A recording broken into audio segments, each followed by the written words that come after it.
नमस्कार दोस्तों, मैं हूं मुकेश मानव और आप देख रहे हैं एक्सप्रेस न्यूज़ भारत, जिद सच दिखाने की। एक्सप्रेस न्यूज़ भारत की टीम इस वक्त बहराइच जनपद आ पहुंची है और बहराइच में एक ऐसी इंडस्ट्री है जो पर्यावरण को लेकर के काम करती है। खास में खास और ये बात है कि वो इस बार किसानों की जो आय दोगुनी करने की जो बात होती है, वो यही एक ऐसी इंडस्ट्री है पूरे उत्तर प्रदेश में जिसमें किसानों की आय दोगुनी होती है। तो मैं इस वक्त एक्सप्रेस न्यूज़ भारत की जो टीम है, विपुल इंडस्ट्री जो है बहराइच में है, यहाँ पर पहुँच चुकी है।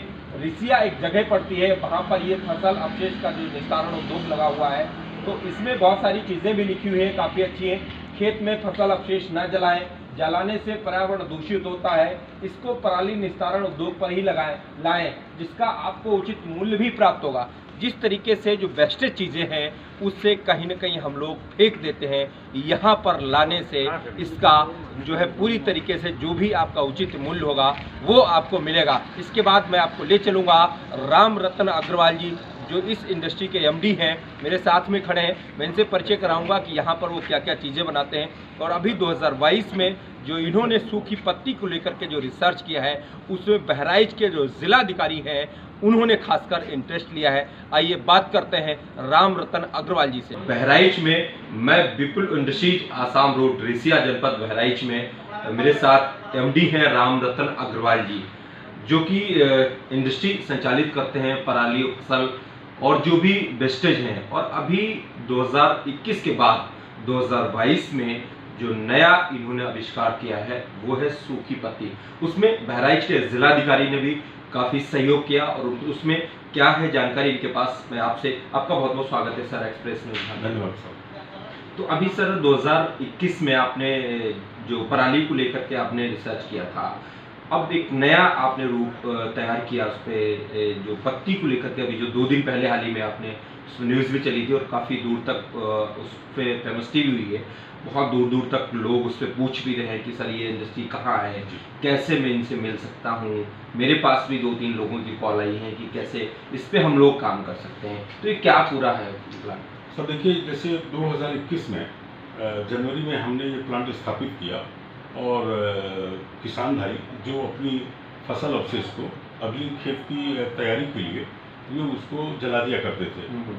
फिर जब हमने इस पर अन्वेषण किया तो उस पराली जो भी फसल अवशेष है, जैसे कि लाही है, मसूर है, उसका भूसा है, गन्ने की पत्ती है और आपका पराली है जी, तो इस प्रकार इन फसल अवशेषों को हमने खरीद कर उसका उनको मूल्य दिया और उससे हमने उसको रूपांतरित करके हमने फ्यूल पैलेट्स ब्रिकेट्स का निर्माण कर और उसको बिजली संयंत्रों के बॉयलर्स में हमने आपूर्ति किया जी।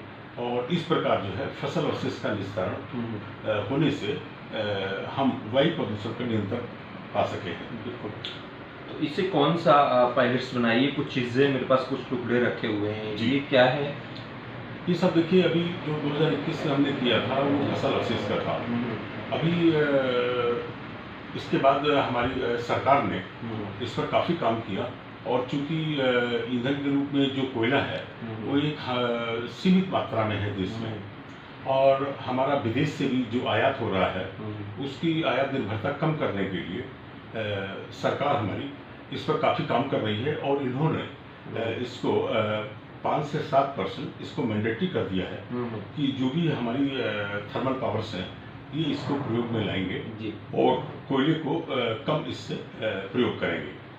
लेकिन अभी जैसा कि थर्मल पावर्स में जब इसको मैंडेटरी कर दिया तो तमाम थर्मल पावर्स यहाँ पे, जैसे आपके बजाज है, टाटा है, रिलायंस है, उनके सब वाइस प्रेसिडेंट आए यहाँ पर विजिट करके गए, तो उन्होंने वार्ता में एक चीज़ पे चिंता व्यक्त किया कि साहब ये जैसे पराली है इसका 3200 GCV है।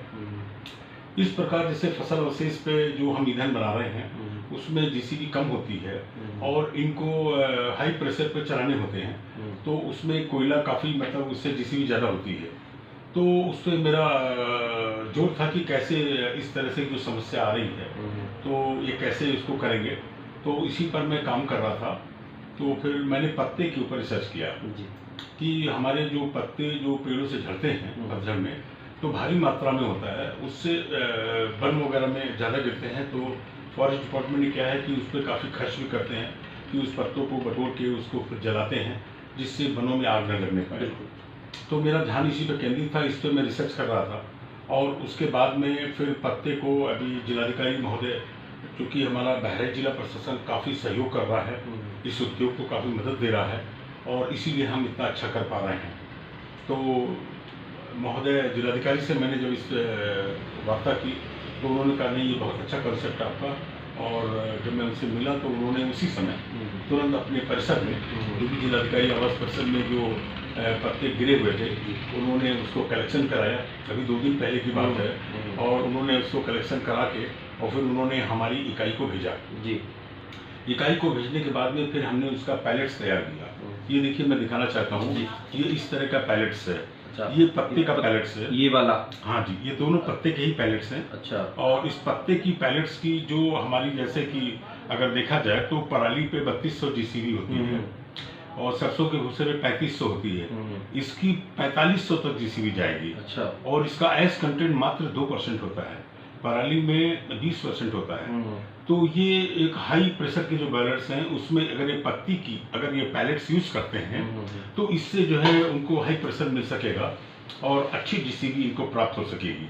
तो इसका रिसर्च अभी 2 दिन पहले जो मतलब आने के बाद में फिर इसका पत्ते का कलेक्शन करके जो भेजा गया था, उस पर पैलेट्स बना करके, और आपको जानकर खुशी होगी कि हमारी आपका प्रयागराज जो पावर प्लांट है जी, और वहाँ पे हमने लगभग इन्होंने 20 कुंटल दिया था। तो हमने वहाँ पे 100 कुंटल की मात्रा भेजी है, और उसमें जो जिला प्रशासन ने जो हमें पत्ता भेजा था उसको पैलेट को भी उसमें वहाँ भेज दिया है मैंने।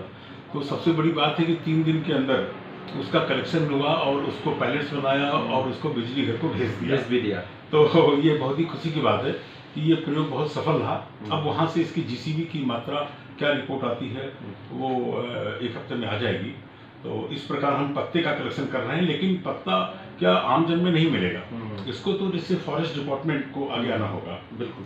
तो ये हमें सरकार को चाहिए कि इस पे तेजी से काम करे। जो पत्ते हमारे जो वनों में आग लग जाती है, और इसका अगर कोई सिस्टम ये बना लेते हैं तो हमने तो इसका उपाय खोज दिया, हम अब इसका यूज कर सकते हैं। इससे वैसे प्रदूषण पे भी नियंत्रण हो रहा है, और खासकर इससे क्या होगा, फिर आगे लोग वृक्षारोपण भी करना शुरू कर देंगे। लोग पेड़ लगाएंगे, उससे पत्ते होंगे तो उससे इनकम भी होगी। जैसे गाय के गोबर से बहुत सारी चीजें बनाई जाती हैं, या जैसे जिलाधिकारी का जैसे आपने जिक्र किया, तो उसको कुछ अमाउंट का आपने चेक भी दिया, कितना था वो सब लगभग उन्होंने 20 कुंटल एक प्रतीकात्मक ही था, और मैंने उनको लगभग 9775 का चेक प्रदान किया है, जो उनके खाते में चला भी गया है। और इस प्रकार एक आय भी हो गई। बिल्कुल। और जिला प्रशासन का कहना था कि हम उस पैसे को और हम उससे और जो है पौधारोपण करके उसको हरा भरा बनाएंगे, उसका उसमें प्रयोग करेंगे। तो इसमें सबसे पहले सरकार को आगे आना होगा, जिस तरीके से वन की जैसे बात कर रहे हैं, क्योंकि वो गवर्नमेंट डिपार्टमेंट का मामला है कि किसानों से जुड़ा हुआ नहीं। किसान के खेत में या घर में बाग में 2, 4, 5, 10 पेड़ होते हैं, क्योंकि ये बहुत बड़ा प्रदूषण का जो सबसे बड़ा रोकने का काम जो आपने जिम्मा लिया है, ये बहुत बड़ा गवर्नमेंट को आगे आकर के रामतन अग्रवाल जी का सहयोग करना पड़ेगा कि इस पे कोई एक पॉलिसी बनाए, जिस तरीके से कि उस पत्ते से कितनी ज्यादा गवर्नमेंट को इनकम होगी, लोगों को इनकम होगी। इंडस्ट्री में आजकल जो कोयले की कमी आ रही है वो आगे आएगी कि कहीं ना कहीं कोयले की जो पूर्ति है वो इस पायलट से पूरी हो सकती है। और क्या कहना चाहिए सर? बस अब हम चाहते हैं कि जैसे हमने इस चीज़ को अन्वेषण करके ये चीज़ हमने दी है, तो सरकार को इसमें आगे आना चाहिए। और अभी जैसे कि अभी 12 राज्यों में बिजली संकट आने वाला है, और यहाँ भी बिजली की कटौती हो रही है, तो हमें इस पे इन सब साधनों पे वैकल्पिक व्यवस्था पे मुझे आना ही होगा, क्योंकि कोयला तो सीमित मात्रा में ही है। और हम चाहते हैं कि जैसा कि सरकार ने इसको मैंडेटरी किया है, तो इस पत्ते पर जो अन्वेषण आया है इस पर इनको तेजी से काम करना चाहिए। और हमारे इतने जो वन इतने काफ़ी हेक्टेयर में जो हैं, और उसका अगर कलेक्शन सिस्टम या कोई पॉलिसी बनाकर इस तरह से कर सकते हैं, और इससे वो जो जला रहे थे, जो बजट इनका जलाने पे खर्च होता था, तो वो इस पे अगर वो कुछ व्यवस्था कर सकते हैं तो हम उसको पैलेट्स में रूपांतरित करके उसके बिजली संयंत्रों या उन लोगों को दे करके और उनको आपूर्ति कर सकते हैं, और लाभ भी इनको होगा। और दूसरा, पर्यावरण जो हमारा प्रदूषित हो रहा है, आप बताइए जो वन हमको पर्यावरण सुरक्षित करते हैं, उसी वन के भीतर हम पत्तों को जलाते हैं तो कितनी तकलीफ की बात है कि वो वहाँ पे पर्यावरण को और प्रदूषित कर देता है। तो इसलिए ये नया प्रयोग आया है, इसमें सबको, आम जन को इसमें आगे आना चाहिए और इससे कोई ऐसी व्यवस्था बनाई जाए कि उन पत्तों का कलेक्शन करके और उनको इकाई तक पहुँचाया जाए और उससे हम उसको फ्यूल में कन्वर्ट कर देंगे। ठीक है, तो आपने देखा होगा मेरे साथ राम रतन अग्रवाल जी थे, मैं विपुल इंडस्ट्री के एमडी हैं। जिस तरीके से ये पैलेट पत्ते से जो तैयार किया गया है, इसमें कहीं न कहीं लोगों की आय भी बढ़ रही है और उसमें जो प्रदूषण का जो सबसे बड़ा काम है वो प्रदूषण, क्योंकि अभी तक पत्ते तो किसी काम के नहीं थे, लोग उसको झाड़ू लगा करके फेंक देते हैं या उसके बाद उसमें माचिस लगा करके उसको जो है नष्ट कर देते हैं। लेकिन ये एक विपुल इंडस्ट्री जैसी है जो बेस्टेज चीज़ें हैं, जितनी भी चीज़ें हैं उससे एक ऐसा प्रोडक्ट तैयार करते हैं जिससे कि पूरे उत्तर प्रदेश में, पूरे भारत में बिजली जहाँ पर बनती है, जो भी पावर प्लांट हैं या भट्टे हैं, उसमें इसका प्रयोग किया जाता है। और अभी खासकर जो 2022 में अग्रवाल साहब ने जो नया रिसर्च किया वो पत्ते को लेकर के किया है, उसमें कहीं ना कहीं सरकार को भी इनका सहयोग करना पड़ेगा और आगे आना पड़ेगा। जिस तरीके से वनों में लाखों टन कुंटल पत्तों को जला दिया जाता है, जिस तरीके से आग लग करके बहुत सारे पेड़ पौधे नष्ट हो जाते हैं, उससे ये होगा कि गवर्नमेंट को इकाई तक वो पत्ते पहुंचाने होंगे और उसके बाद उससे ये पायलट बना करके लोगों को आपूर्ति करेंगे। जिस तरीके से कोयले की जो कमी आई है सब जगह और बिजली में भी दिक्कत हो रही है, तो उसमें कहीं ना कहीं सरकार को भी ये काफ़ी सहयोग देखने को मिलेगा।